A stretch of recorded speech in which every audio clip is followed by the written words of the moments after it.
Right before your breakthrough, the enemy attacks in 3 ways. But Satan doesn't always try to destroy you before your breakthrough.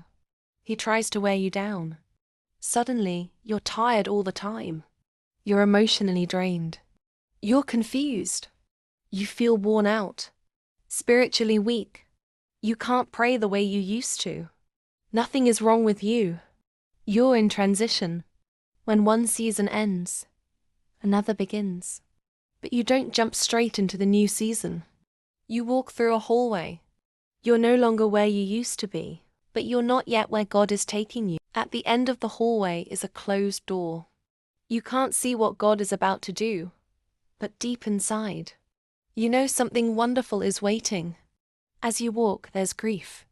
You're saying goodbye to old dreams, old plans, the future you imagined. But at the very same time, there's excitement, because something new is waiting on the other side. Halfway down that hallway stands an exit sign. A shortcut. A way to quit. A way to give up. That's where the enemy attacks. Not usually at the door, but in the hallway. Transition is the hardest part of labor.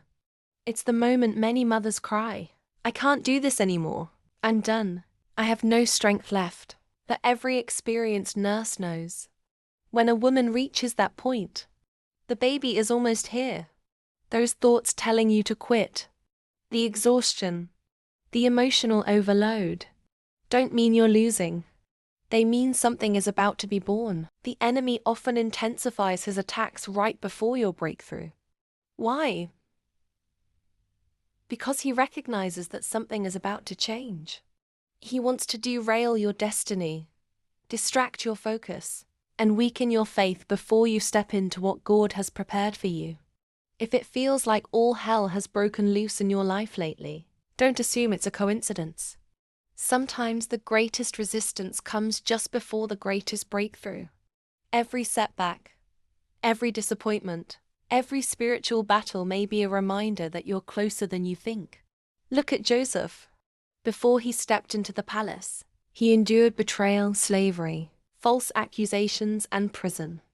Yet every trial was preparing him for the position God had already ordained. Look at Jesus. Before he began his public ministry, he was led into the wilderness, where Satan tempted him repeatedly.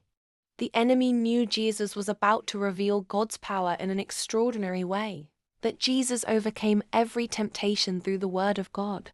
The same principle can apply in our lives. James tells us to count it all joy when we face various trials.